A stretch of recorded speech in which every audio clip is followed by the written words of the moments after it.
Hey guys, Spencer here, and today we're talking about Anchor, the sponsor of today's episode. If you guys haven't heard about Anchor, Anchor is the newest and best way to create your own podcast. If you don't know what Anchor is, it's a free, easy to use alternative way to make a podcast than it used to be. They have so many creation tools on their website and on the app that you can just record right from it and upload it straight into Anchor, and Anchor will help you distribute your podcast out to Apple Music, Spotify, Google Podcasts, and all the other places along the internet. If you guys want to check it out, go to their app, Anchor, on the Google Play Store and the Apple App Store, or go visit their website at anchor.fm and get started and make your own podcast today. Hello, everybody, and welcome to the Spooki Bois podcast. Today I am joined by Spencer. Hello, Spencer. Hello, everybody. So today is going to be a little bit interesting. Today we're not going to be going over a script. We're not going to be going into conspiracy theories. We're going to be talking from personal experiences.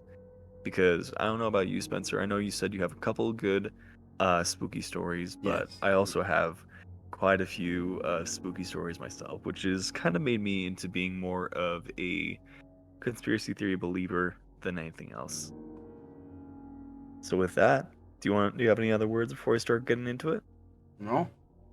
Alrighty. Well, with that, we're going to go ahead and start. So get comfortable, turn off the lights, close those windows, and get ready to be spooked. Alrighty. So, for me, one of the first real paranormal experiences I've ever had has to do with when I was a child. Now, to you guys, to our new listeners, most of y'all don't know, but I grew up in a very bad neighborhood when I was a kid. I grew up poor, so it just allowed for lots of experiences to happen at a young age. But the number one that I remember is the Lady in White. Now, the Lady in White is one that has scared me ever since I was a kid. And the reason why is because she would always come by and visit me almost every single night. Now, to anybody else, that doesn't really seem too believable. That seems far-fetched, especially to the people who are very skeptical about spooky stuff in general. But essentially what happened to me was every night I would wake up around 2 to 3 a.m. and I would open my eyes and I would have a form of sleep paralysis. And I would look down at the foot of my bed, and there was something. A figure standing right at the foot of my bed. And when I would start opening my eyes up a little bit more, I would go ahead and see her. And it's this lady wearing a white dress with black hair covering her face, going down to her shoulders. And what she would do is she would just stand there and she would just watch me. Which doesn't seem too bad, but when you're a child at around like 6 or 7 years old, it's kind of a little bit spooky. So I would try to talk to her, and I would tell her, I'm like, hey, you would go away. You need to go away. I can't have you around me. I need to go to sleep. And most of the time she would understand and she would leave. Now, Spencer, there is one story that I've told you specifically, and it spooks anybody who I tell. But there was one night that I woke up, and because you're a kid, you keep the door open, and because your parents would come in and they would check on you and they wouldn't close the door. So I remember one night when I woke up, same time as usual, and she wasn't at the foot of my bed, but she was at the top of the staircase. And I looked over at her. I said the same thing that I usually do. I say, hey, you need to go. You can't be here. This isn't your house. You need to leave. But she wouldn't move. She just stood there and she stared at me. So I got out of bed and I rushed to the door and I pointed at her and I said, hey, you need to go. You need to get out of here. And with that, she looks over at me and she starts gliding down the stairs. Now, to those of y'all who are listening right now, the way that my house was built, basically there was the stairway, and on the wall of the stairway were mirrors. that lined the stairway all the way down. And all the way down the stairway, you could just look and you would see the person either walking up or coming down. And I was looking at her feet, and they were just still, floating down, and she disappeared. Never touched the stairs. Never touched the stairs at all. Scary as shit, right? Like, I still wake up sometimes, and there's a reason why I sleep with my door closed, and it's because of the lady in white. It's just, it's never left me. But the thing was, I ran to the top of the staircase to make sure that she was gone. She wasn't gone. She stood at the very foot of the staircase. She was looking up at me. And even though I couldn't see her eyes, you could feel when there's somebody. Yeah, you could feel it. So, I'm looking at her again. I'm like, you need to go. You need to leave. You need to get out of here. So, with that, she turns and she floats into the living room. Now I'm running down the staircase. And right when I'm running down the stairs, I'm looking in the mirror to my left, and I see her float into the kitchen. When she floats into the kitchen, there's banging of pots and pans and dishes, and it's loud. But I think I'm the only one. I don't know. I've asked my mom, I've asked my brother, but they did not hear anything. No sound. They didn't hear anything. Nothing at all. So I come running over to the kitchen. All the pots and pans and everything were completely fine. They were still put away. It's like nothing had touched them at all. But for some reason, I heard these noises. And she disappeared. And at that point, I've never seen her again in my entire life. And how old were you this? I was around 6 or 7 years old. That was the last time, too, right? Yeah, that's one of the last times that I remember, at least. What about the other? I remember you telling me a story a long time ago about the window. Oh. The rocks in your window. Yeah. Oh, God, I forgot about that. You told me that a long time I'm sorry. Yeah, that was a long-ass time ago. Jesus. Yeah, the lady in white.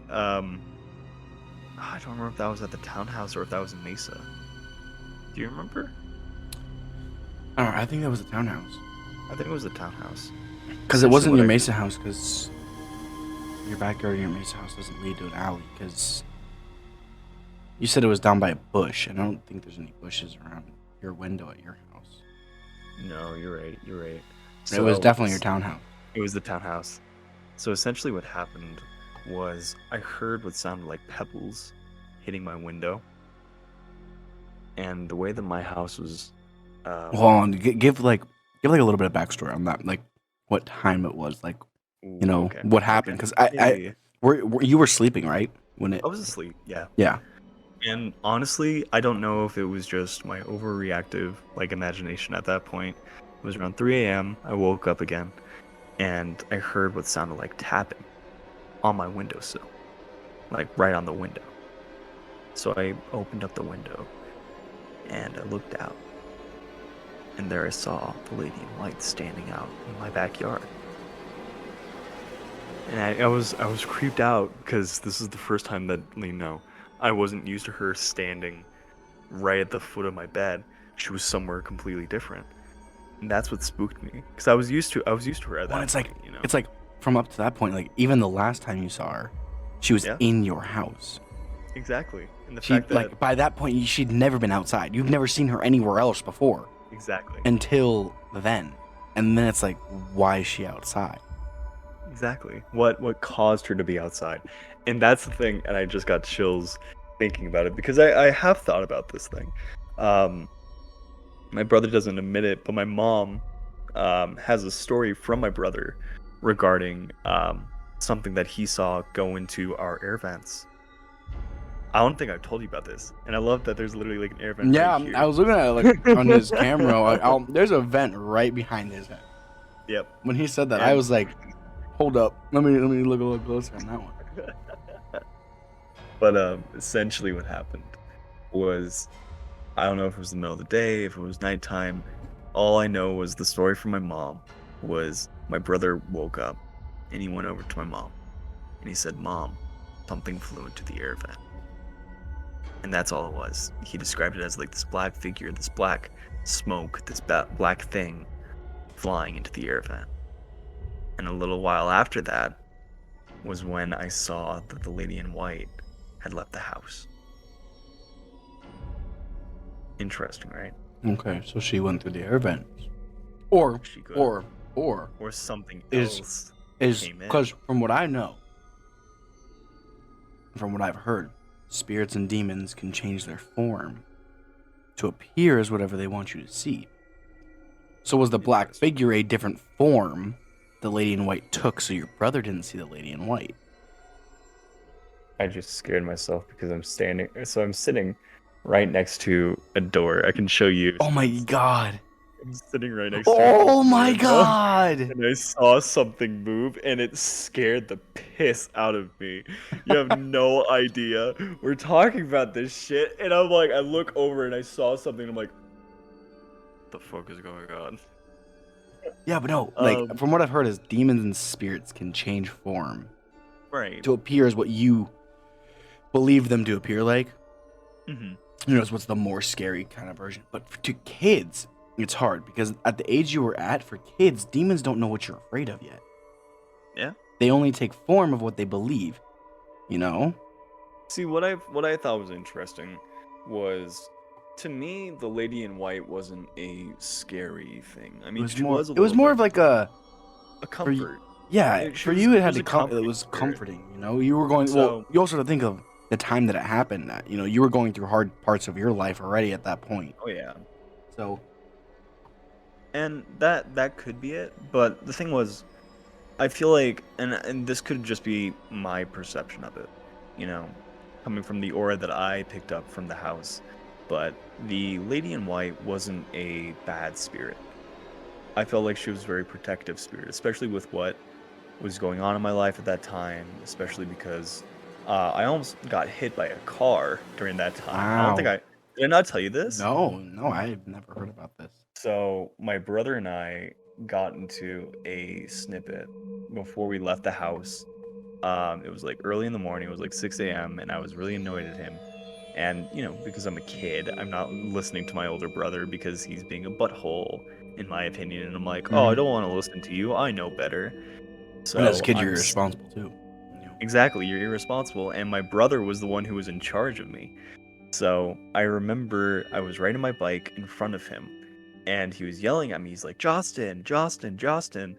And I wasn't listening. And that's where I fucked up. Because all of a sudden, I turn around to my right, swerving a little bit farther to the left, because I'm in a bike lane.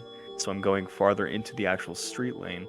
And all of a sudden, a car goes zooming right past me, like honking their horn. I was that close to getting hit by a car because I wasn't listening to my brother. Okay. So I stopped my bike, and then my brother catches up to me and he grabs me by the shoulder, like the older brother thing. He grabs me by the shoulder, pulls me, and he looks at me and he's like, "You need to listen to me." And at that point, I swear to God, there was something not only with him, but like above him, as well as me. Yeah, it felt like there was something watching, and Something watching out for you. Yeah. And personally, I think that was probably the lady in white. Now, this black spirit, that sounds bad, but Shadow spirit. Shadow. shadow spirit. I think that had a different aura to it. I think that was a lot more of a darker aura because if I remember correctly, that's around the time that my brother and I were getting in trouble with my mom to stop her from smoking. Okay. So I think because of a lot of dark energy, a lot of stuff that was going on in the house at that The time, negatives from withdrawal. I think it manifested arguments. as a whole. Yeah. And I think it became a spirit of its own. And that's what flew through the grate. But that's my personal perception. Yeah, I do. I personally also believe that negative energy in general, like, a lot of people say it But I believe it very much. I can hear it sometimes too. Like when you walk into a house, you can just feel the energy in it. Yep. Like there are times you can walk into someone's house and you can feel the negative. You get hit with this overwhelmingly like angry and frustrated and sad sensation. It's like, where did this come from? How did Right. it get here? And it's like you have no idea because that person's family could act all fine. You don't know what's going on behind the scenes. So you walk in, you feel that negative energy, and I am a true and solid believer that negative energy can bring bad spirits I 100%. because it attracts them. I feel like it attracts them. You know. Mhm. They're attracted to that because they feed off that negative, and then they make you more negative by feeding it from you because they basically rip it out of you. They pull that negative and they feed off of that. Right. So, going from that, Yeah. Let's hear it. something else that I think I've also told you this story, but to our new listeners. So I originally grew up in Phoenix, and then I moved to Mesa. And while I moved to Mesa, I lost a lot of friends, and it was a rough patch in my life. So I think something that I personally saw was what I call Shadow Man. Have I told you any of these stories about Shadow Man? No, but I do. I also have a story about a shadow man. Ooh, okay. We'll get that. We'll get that after yours. I'll let you go first. Are you sure? Do you want me to go first? I'll go if you don't mind. I don't mind. Go Okay. ahead. So back, I think this had to be before 2015. So, quick context for everybody who doesn't know. In 2015, my grandmother, she's known as my Mimi, she moved up to the woods up in northern area, Arizona. Got a cabin up there and everything like that. So she moved from down here to up there. So when she lived down here for a while, I was a kid by this point, by the way. We lived down here, and I used to stay at her house all the time, sleepovers and stuff like that. She had a room set up for us.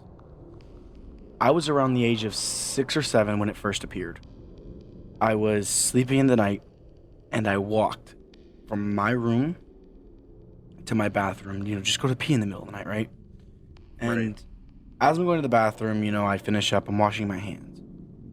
And, as a kid, most of us are afraid of the dark, right?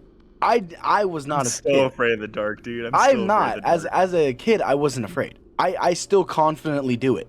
I go to the bathroom in the dark sometimes. I'm confident about it because of this encounter. That's so scary. No, listen, because of this encounter. So I'm washing my hands, right? And I drop the soap, and I thought I got it everywhere. So what I do is I flick on the lights. When I look back up to stand up, in the mirror behind me is a giant shadow mass of the outline of a body behind me. That's terrifying. As a kid, you freak out. I freaked out so bad I froze. And I just couldn't look away from the mirror. And I just kept staring, and all I could see was just a black figure. So, as a kid, my first instinct was, I gotta get out. So I flicked the switch and ran. Didn't even worry about the soap, ran back to my bedroom. Stared at the door with the covers pulled up to my head, just below my eyes, staring at the door. Waiting. Next day, I stayed over 2 nights in a row, by the way. This was a weekend while I was off of school as a kid in elementary school. I go to the bathroom again that night. But this time I was prepared. I brought a flashlight and everything. Okay? And I was prepared to use the flashlight as a weapon. I was like 9 years old, right? And I'm like, I'm a little kid at this point. Just like, I'm prepared to use this thing as a weapon. So I'm here fully ready to go, right? I'm sorry. No, it's good. Got like a visual of you just straight up holding it like a bat, like this. At like 6 years old, bro. No, so I'm walking in the bathroom, right? And to give you context, the bathroom from the bedroom I was at was about 6 feet. Like it was right out the hallway and turned to the right. It was right there. Mm-hmm. This time, I walk into the bathroom and I shine the light on the flashlight. I didn't turn on the light in the bathroom. I shined the light in the mirror, bouncing it off the mirror into the back wall where I saw it the first time. He wasn't there. He wasn't there. Fine. The shower curtains were closed. Now, Anybody that's ever walked into a bathroom late at night with the shower curtain closed knows that you about to go swinging, punching whatever's on the other side. Like, you don't care what's there, right? So as a kid, I'm too small, right? So I pull it back and I shine the light in there and let I don't see any like reflection. So, you know, like you shine a light in behind a curtain, you're gonna get like the backdrop, right? The You see, reflection, you see what's yeah. behind it. Nothing. Pulled all the way back, looked, nothing was there. So I just closed the door, knowing that now I'm in peace. There's no one here. I go to the bathroom again. Washing my hands once again. I turn on the light. He's there behind me. Again, direct the same spot. But this time, it's different. This time, he places his hand on my shoulder. And I can see the fingers. I can see the fingers too. The individual 4 fingers across my shoulder. But it wasn't so much as scary when that happened as it was somehow uncomfortably comforting. Because this was during a time in my life where, you know, I was still a kid and I had lots of questions about the world, what was going on. I didn't know what it was. See, at first I thought it was just my grandma or I was dreaming or something. But now that I'm older and stuff like that, I now look back on it and think, what the fuck? You know, like I think, like, what was it? What exactly was that? But it was like a comforting grab. It wasn't like a grab. It was just a place. Like they put their hand on my shoulder, touching me. Sat there for a second, not sure what to do. So I turned to look. And as I turned to look, he wasn't there. So I turned the light off, left, went back to my room, but this time I didn't pull the bed sheets up and I didn't close the door. And I watched as he walked out of the bathroom to the end of the hallway, turned around at the end of the hallway, and watched me for the rest of the night. And as we both looked at each other for the entire night. This was around probably 4 a.m. in the morning. I have no idea. But for the rest of the night, until my grandma got up at 7 a.m. in the morning, we locked eyes and we stared at each other. I was too afraid to move or to go to sleep and let him hurt me. So I sat there. Oh, that's in so silence. scary. You have no fucking idea. See, I thought the lady in white was scary. I But the part thought is- she was The hardest part fucking- for me, for me is that, so for the lady in white, you could see like skin features, kind of, right? Yes. Like on her arms. Yeah. There was no features. There was no That nose. reminds me There so was no much of- nose. There was no eyes. There was no Yep. hair. There was no ears. There was no body structure. It was just the outline of a head, shoulders, bodies, and legs. And that's all it was. And for six years after that moment, by the way, before she moved out, I had not seen him once since that day. The week before she moves out, the week before she bought our cabin, was the last night I spent at her house. And that was the last time I've seen him. I was You have me 12. looking around places I was- now, bro. I was 12 years old. man. 12 years old. And to that point, from around age 6 or 7 is when I saw him before I turned about 12. And from that point on, from 6 to 7 up until I got to 12, around 8 or 9 years old is when I stopped going like, okay, I was probably just dreaming, you know, it wasn't a real thing. And then when I hit about 12, the last week before she bought the cabin, before she, you know, started moving out, I stayed the night one last time. And that's when I saw him for my final time. I have not seen him since. I don't know if it was just that house, or if it was me, or if it followed, or what. I have not seen him since. Sometimes I do wish I could, you know, wondering if it's me or if it was the house. I drove by her house the other day, by the way, and that gave me chills. Yeah, I can imagine. Holy Because you think shit. you go, I went back there and it just brought back the memories of seeing him, and I was like, can't. You have But my.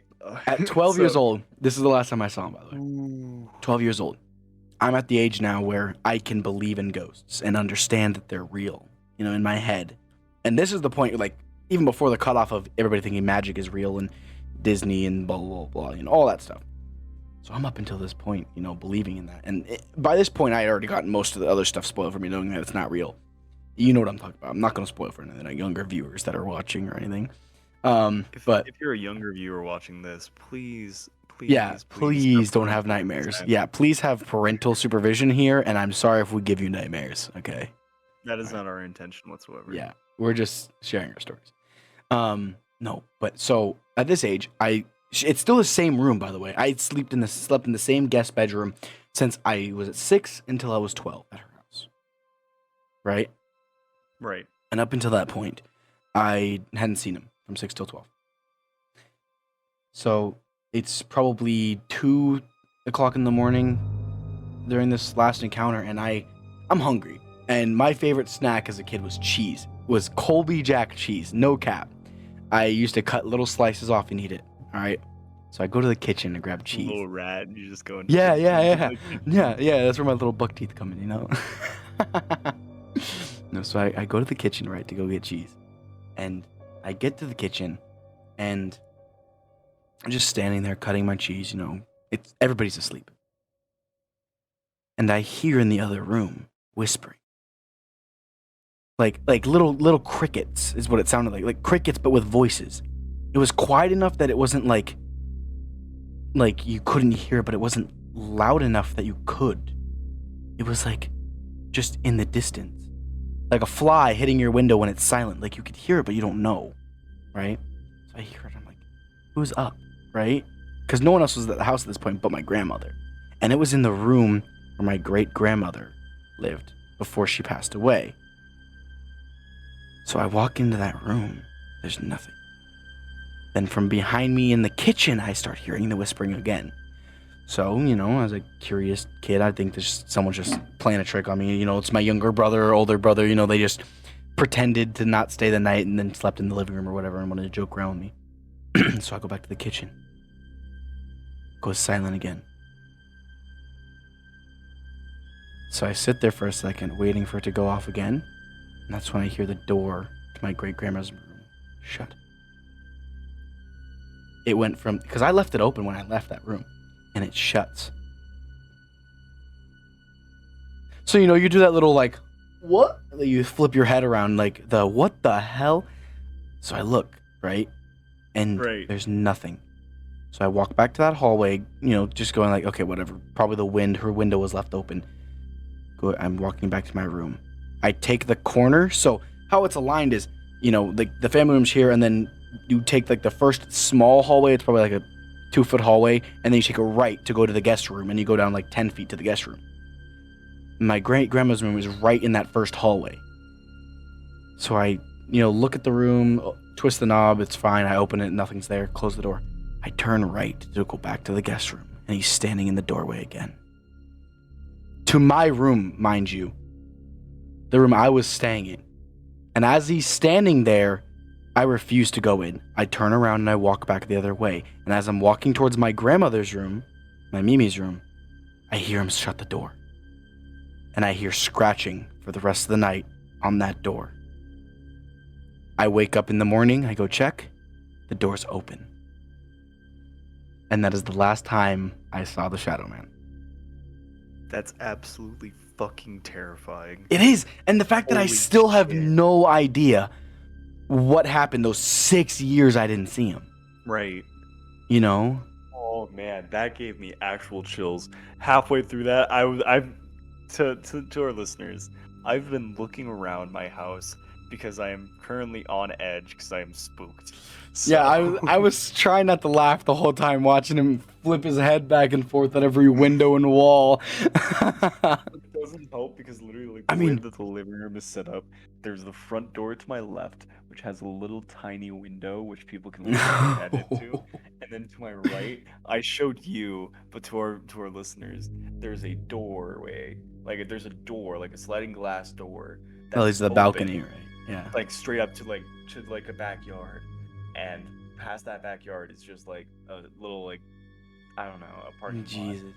You know, so the part that's scaring the shit out of me. The part for me is that as a kid, between the years 6 and 12, right, when he wasn't there was a vent. So how my Mimi's house was set up in that big hallway, there was one giant like low wall vent. Like on the wall, it was on the bottom. It It was next to the floorboards, where it was this giant vent that if you unscrewed it, you could fit a whole person in there.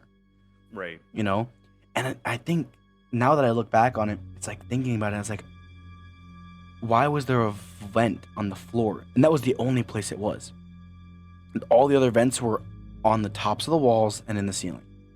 Right. And it was weird looking at it because, like as a kid, you're like, that's a weird design choice, but you don't mind it. Well, it's kind of looking back on it, it's like common. Then when I thought about it, about the whispers, that's where I think the whispers came from. That vent, because that vent's directly next to my great grandmother's room. Oh shit. So that's what I was thinking about when I was saying the story, and just now I was like, the vent was right there. It could have been coming from inside or outside. It was just around that general area. Right. So who's to say that's where he was those 6 years, in that vent, or in, just in the walls, or in the, in the bathroom, because that vent's also next to the bathroom. The vent's also next to the bathroom. Oh, He was sus. He was sus. He was Black was sus. Black was sus. Vote him out.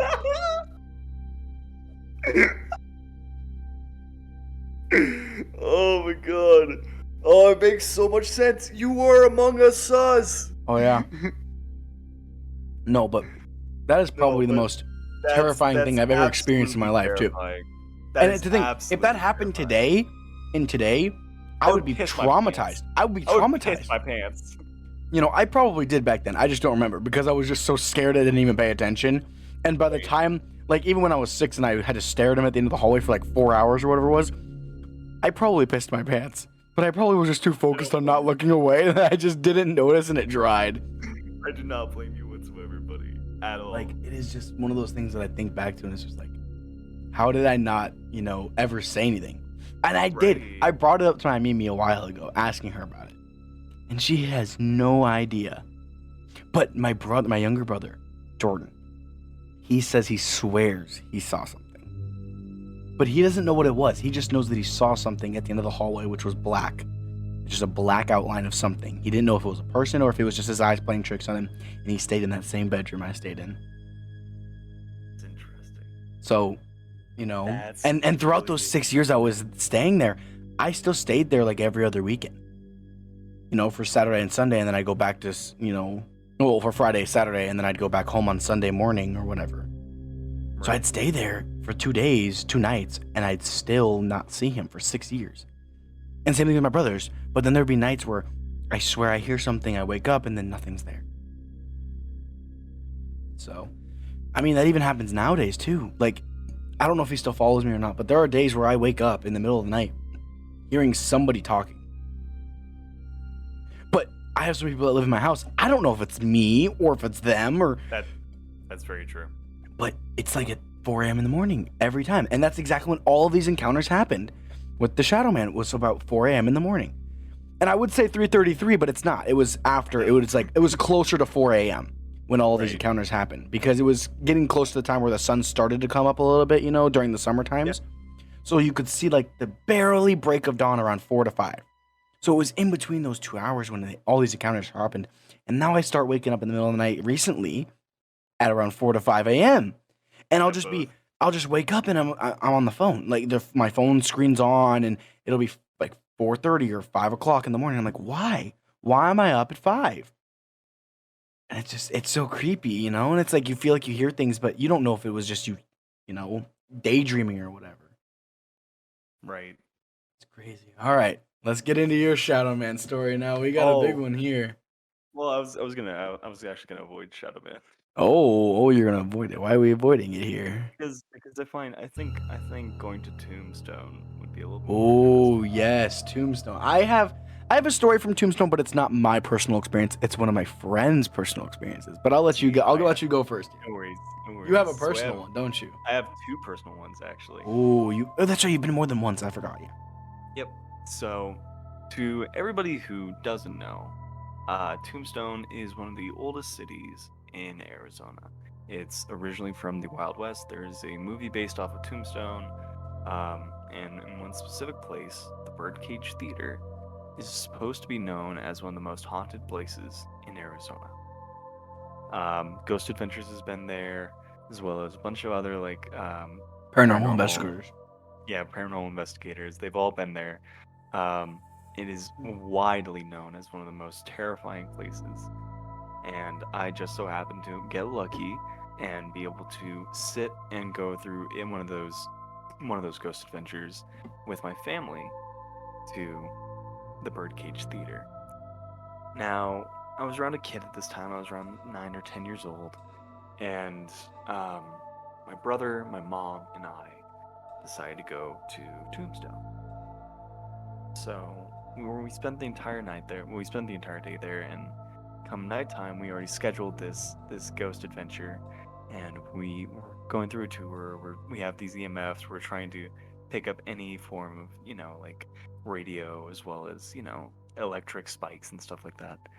And one of the most interesting things happens when we're all sitting around a circle with an EVP in the middle, an electronic voice phenomenon. I don't know. I don't know the full technical term of it, but it's all good. An EVP, EVP. electronic voice. Uh, something. Let me look this up. Yeah. You go ahead. While you're looking that up. So we were sitting around in this circle, and we have the EVP and we have an EMF set up, and the EMF starts going wild. Now, mind you, the lights are still on, so we're like, oh, it's probably the lights. It's whatever. And all of a sudden, I start feeling really sick to my stomach. So the EVP. Sorry to interrupt you here, but EVP is electric voice phenomenon. Okay, so I was right. It goes. It's the process of hearing or seeing a dead person through the voice of modern electronic devices, using white noise as the backdrop. Right. Okay. So I was correct. All right. Yes. Thank you.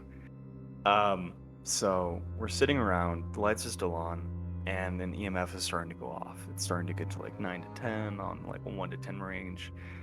And all of a sudden, I look to my mom, and I'm like, "Hey, mom, my stomach isn't feeling very well."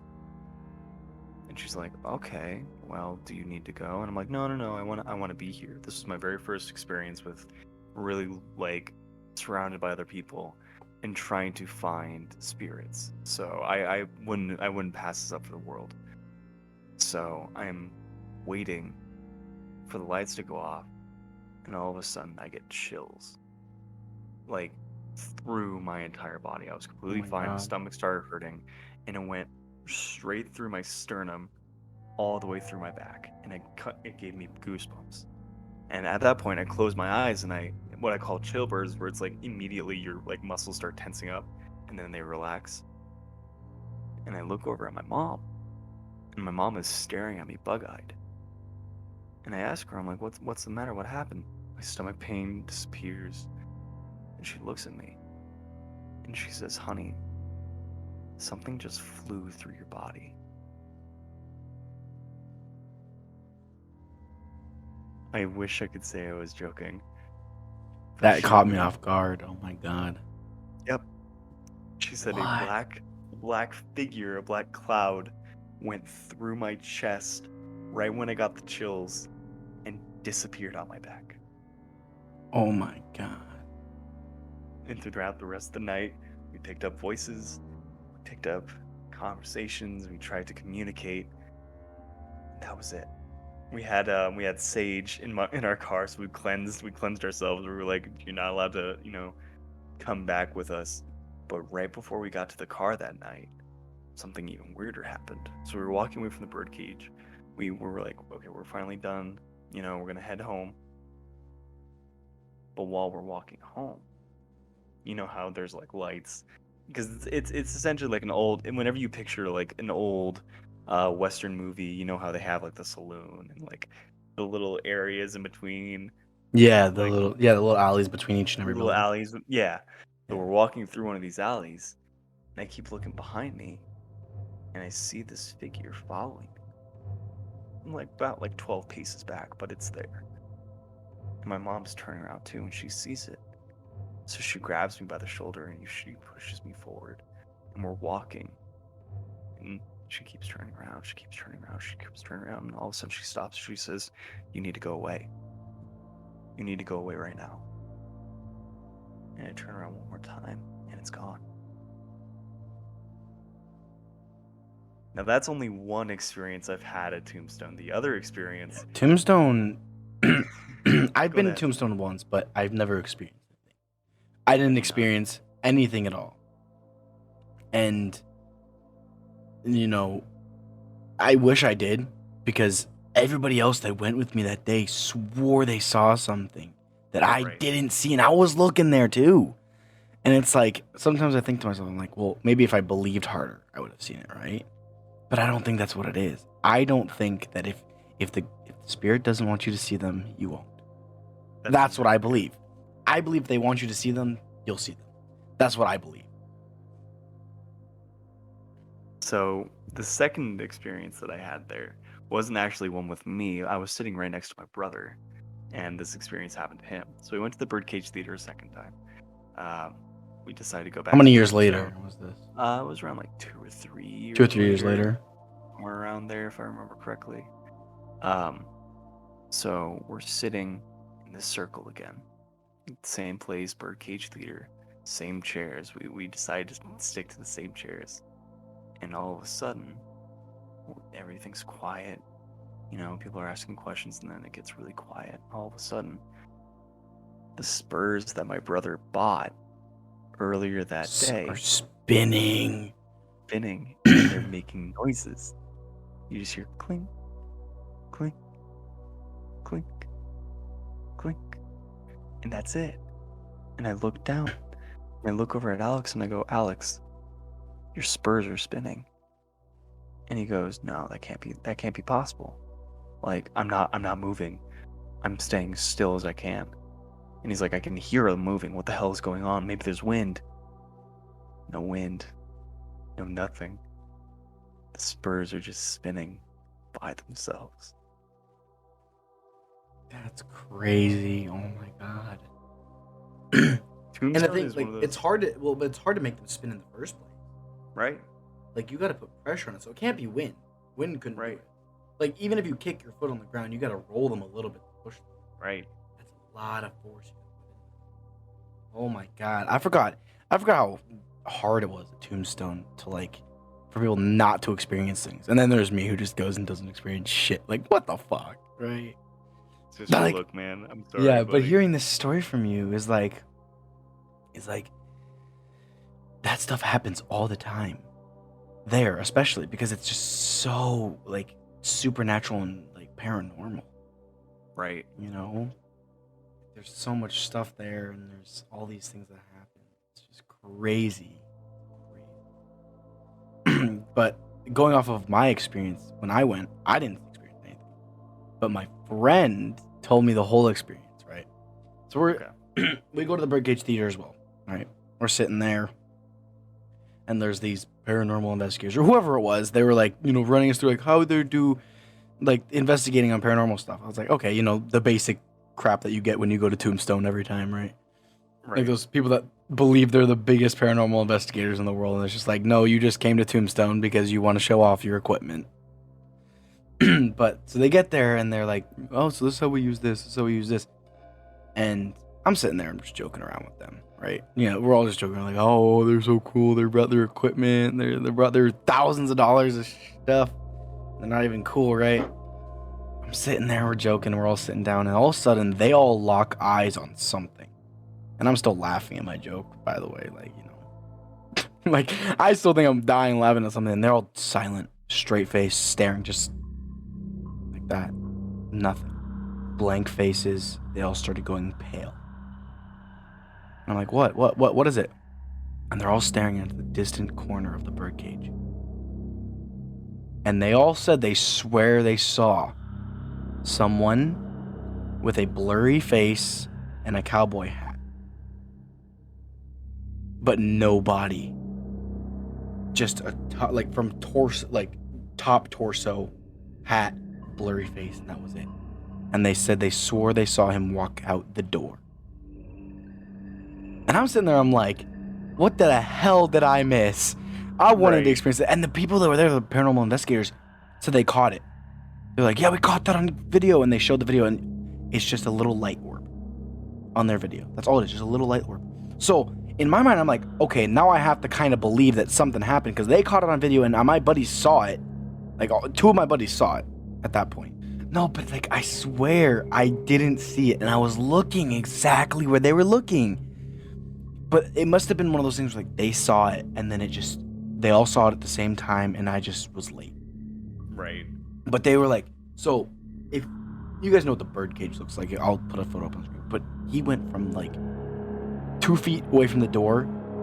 They all saw him, and then when they saw him, he turned and walked out. That's interesting. And the door didn't open. But the bells went. Ooh, that's insane. The door didn't open, but the bell went. See, what I really wish, with my experience of the thing flying through me, I really, really wish that somebody caught that, like, as a, like, on tape or like on video. Because you don't know how you swear. reacted to it, because you close your eyes. Who knows if you close your eyes for a second or 5 or 10 or 15 seconds and you like had a little like a jolt or what happened, or if they actually could have caught it going through you. Exactly. So Crazy to think about. I love these kinds of things. These are fun. So much, because they're interesting in their own way, and there have been so many times that I've tried to debunk, especially the Lady in White, because I tell everybody about the Lady in White. You know, it's one of those things that I find super interesting about my childhood. That's like, It's a mystery. story. It's a mystery. Yeah, I think that's what makes most of these ghost stories, spirit stories, or whatever you want to call them, that's what makes them so interesting, is that there's no explanation. Right. It just happened. Like, for me, the Shadow Man, I have no idea where he came from, what he's doing, or... So my question before we finish, I have a really, really quick story, though. Okay. This is a quick one. This is a quick and easy one. So I think it was about 7 or 8 months ago, I think it was, or whatever it was. I can't remember how long ago. It wasn't that long ago. But this was during the beginning of senior year, right? Or maybe the end of it. I don't know. Probably January of senior year. I can't remember. But I'm just sitting in my room casually, right? I'm just sitting on my bed. And in the corner of my room, I used to have my closet doors standing against the wall because I took them off because I had sliding barn doors in my closet pretty much. And I had them sitting up against the wall, right? And out of nowhere, I'm on the phone, by the way, with my girlfriend at this point. And we're on FaceTime. We're on FaceTime, and I have her facing towards the ceiling and stuff like that. And I pull my phone down, and then I pull my phone back up, and all of a sudden, on the closet doors is my hat that I left in my car. So I grab that hat. What? No, I don't touch that. I leave it there. I leave the hat there. I walked out to my car to go see if it was in my car or if I'm just tripping, because I swore to God I left it in my car at this point. Walk out to my car. It's on the floor in my car. No. I walk back up to my room, and it's not on the closet doors anymore. No. It was just like, it was one of those things that's like, what?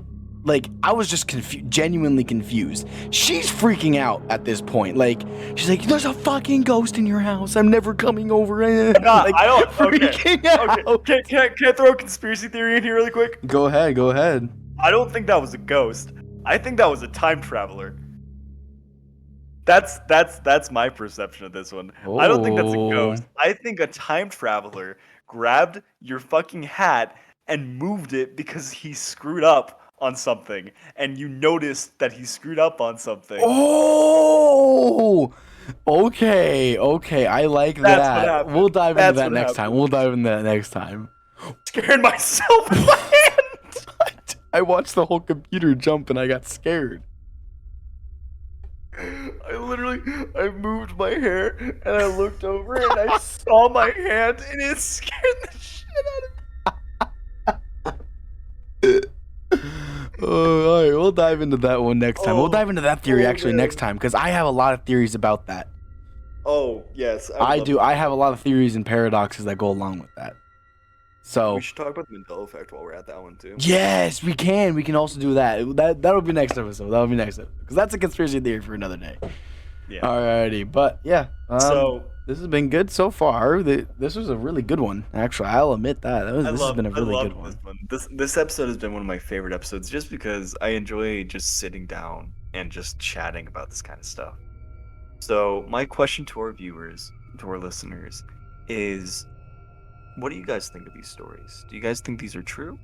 Do you guys have your own theories as to what these are? I would love to hear what you guys say. So please put them in the comments.